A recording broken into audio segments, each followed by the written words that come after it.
Montjoie Saint-Denis, nous voilà. Et oui, on va parler de Montjoie. Et oui, c'est une commune qui a beaucoup fait parler d'elle il y a quelques années. Mais là, eh bien, tout simplement, c'est en train de recommencer. Pour une toute autre histoire qui n'a littéralement rien à voir. Ici, on assiste à un déchaînement, encore une fois, d'amour provenant d'Abdelkader, d'Abdelkrim, de Mohamed, de je ne sais quoi, hein, toujours la même communauté, et oui, qui vient enrichir une église. Et vous allez voir, pas n'importe quelle église, l'église de Moissac, messieurs, dames. Et c'est ce que nous allons voir, puisqu'ici, nous retrouvons notre cher ami des cochons les nœuds. Et oui, c'est assez incroyable de le revoir ici. Bref, on va regarder tout ça, vous allez voir. C'est tout simplement une église de Moissac qui s'est faite enrichir comme il faut par Abdel. Hein. Donc on va regarder juste ici. Ça dure 1 minute. Attention parce que vous auriez envie, je pense, de distribuer des clacomycines. Hein. Pour ceux qui ne savent pas ce que c'est la clacomycine, cherchez sur internet, vous verrez. On va écouter ça. Sauf que moi, je vous ai pas mis la vidéo comme il faut. Donc oui, hein, ce que vous entendez, c'est pas des bruits de chiens. C'est Abdel qui fait des gloussements. Voilà, regardez ça.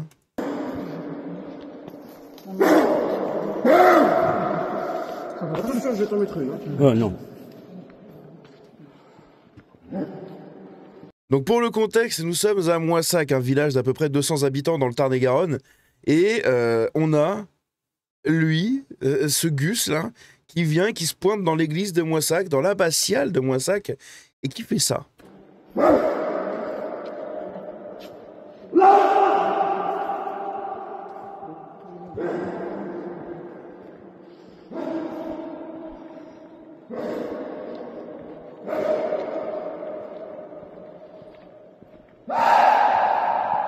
avez compris?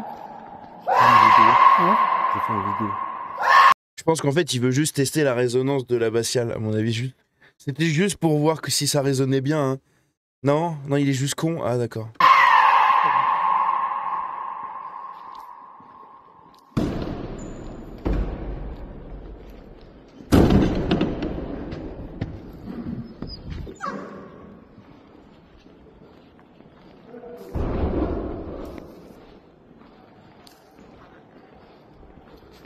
Et vous allez voir que cette sombre merde ne s'est pas arrêtée ici, puisque, tout simplement, quand cette vidéo a été diffusée par Pierre Guillaume de la ferme des cochons laineux, hein, que nous allons voir juste ici, hein, voilà, c'est lui, eh bien, quand cette vidéo a été diffusée, il a fait face à des menaces d'une puissance inouïe, des menaces de mort, des menaces de plainte, des menaces de plein de choses, parce que lui, il l'a diffusé sur tous ses réseaux, et ça a été partagé par absolument tout le monde. Ça a fait le tour des médias.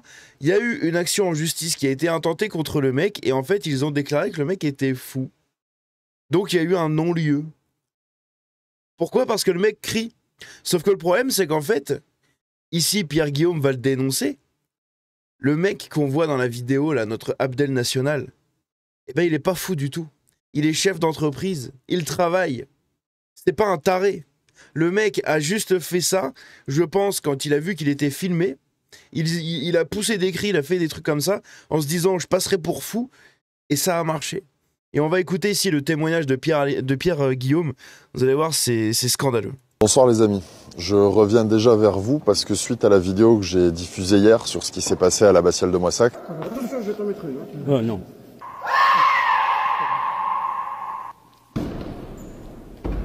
j'ai déjà droit à des menaces, des plaintes, etc.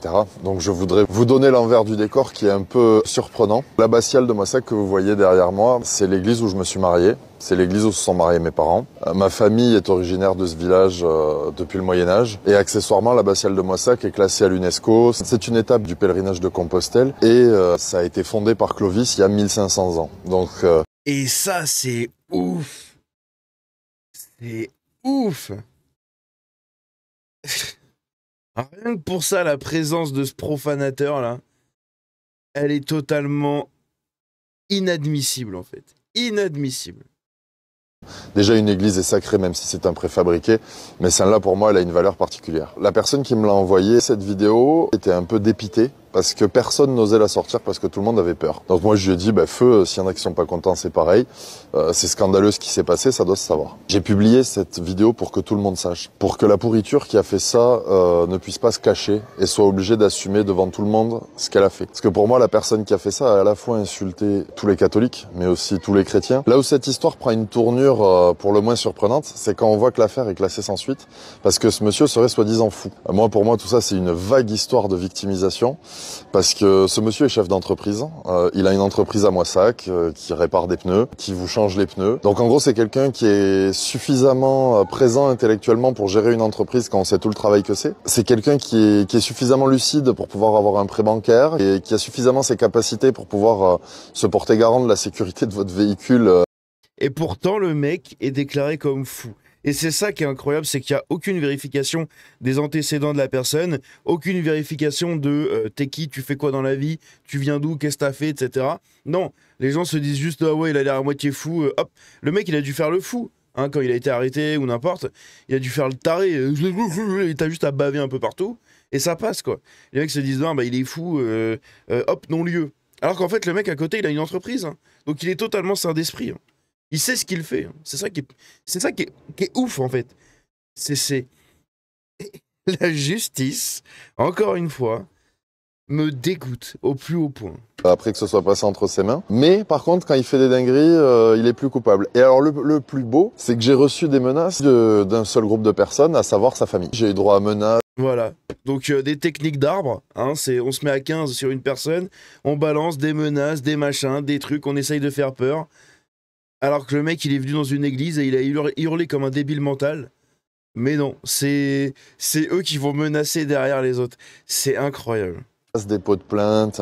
Si ces gens pensent qu'un coup de pression suffit à me faire reculer, c'est très simple. Mon adresse est publique. S'ils veulent, ils peuvent venir à la maison. S'ils veulent me monter dessus, par contre, qu'ils me mettent bien le compte, parce que sinon personne repartira. Ça, je peux vous le garantir. Moi, je me coucherai jamais devant ce genre de personnes. Quelqu'un de ma famille ferait quelque chose comme ça. Non seulement en interne, il prendrait le tarif de sa vie, mais... On est totalement d'accord. Et déjà, même de base, en fait, ça viendrait à l'idée de personne dans nos familles d'aller faire ça, en fait, dans une église. Si t'as un tant soit peu d'éducation, jamais de ta vie t'y penses en fait à faire ça. Jamais de ta vie ça pop en tête de te dire vas-y tiens, je vais arriver dans une église et je vais hurler comme un débile. Non, ça n'arrive jamais en fait. Parce que t'es éduqué, tu es civilisé. Ça c'est une notion que ces gens-là n'ont plus. En plus de ça, si tant est qu'il l'ait eu déjà quelque part un jour. on présenterait nos excuses, on serait pas dans la menace. Je pense que ces gens vont avoir de gros problèmes à Moissac, parce que la cohabitation avec des gens qui profanent ce qu'il y a de plus sacré pour des milliers de personnes, et ce depuis près de 1500 ans. Vous imaginez une église qui a été fondée par Clovis il y a 1500 ans, dans un village de 200 habitants actuellement, et il y a un taré comme ça qui vient, qui profane le lieu, et qui se joue à la victime et qui derrière menace en fait. Il se victimise devant la justice et menace les auteurs de la poursuite contre lui. C'est incroyable. C'est le monde à l'envers et la justice dit amen. Je ne comprends pas. Franchement, je ne comprends pas. Enfin si, je comprends. La justice est complice. Mais c'est quand même choquant. Ça marche pas, en fait. Ça marche pas, surtout quand on s'excuse pas et que derrière on fait la fanfare. Je souhaite bien du plaisir à cette famille un peu particulière pour aller poursuivre tous ceux qui ont relayé, les médias, notamment Frontières, les gens de médias, et tous les gros comptes à l'étranger aussi, souvent, qui ont relayé ça. Ça a fait des millions de vues. Au lieu de se victimiser, il fallait peut-être réfléchir avant. Ce que je n'arrive pas à comprendre, c'est que si monsieur le procureur sauvage est convaincu que cette personne est folle, qu'il ne la fasse pas enfermer, qu'il la mette pas sous curatelle, qu'est-ce qu'elle fait dans la rue, en fait? Là-dessus, on est d'accord. Si le mec est fou, ok, il est fou, il est pas judiciable, ok. Et pourquoi vous le remettez dehors, en fait? Vous attendez quoi? Qu'il revienne dans une église et qu'il tabasse des nonnes? Qu'il tabasse des, je sais pas moi, des moniales, qu'il tabasse... qui juste que le mec, il égorge un curé, j'en sais rien. Ils attendent quoi, les mecs, en fait? C'est incroyable, hein. Ils le jugent comme fou, mais tiens, vas-y, retourne dans la rue. Putain, mais... Pourquoi on la laisse potentiellement mettre des gens en danger avec son entreprise? Quel est le but? On attend qu'un jour il revienne à l'abbatiale avec un couteau et ce jour-là on nous dira qu'il sortait les poubelles et qu'il disait bonjour aux voisins? Non, ils veulent juste détruire la France en fait, c'est tout. Et ce genre de mecs, c'est du pain béni pour eux parce que c'est les petites mains armées gratos. Hein. J'aimerais bien qu'on m'explique pourquoi la justice nous fait vivre dans un zoo à ciel ouvert. C'est pas possible, il faut que ça s'arrête. Schatz. Bref, dites-moi ce que vous pensez de cette histoire-là, mais c'est absolument fou, je suis tombé là-dessus. J'ai dit, je peux pas, genre, je suis obligé d'en parler en fait. C'est un truc qui me touche trop. Mon amour du patrimoine des églises et tout, profané comme ça par un Gus complètement timbré dans sa tête, débile mental, et qui se la joue en fait, débile mental, et que la justice gobe. J'ai qu'une chose à dire hein, contre ces gens-là. Hein. Mon joie Saint-Denis. Hein. Et oui, pour de vrai. Hein.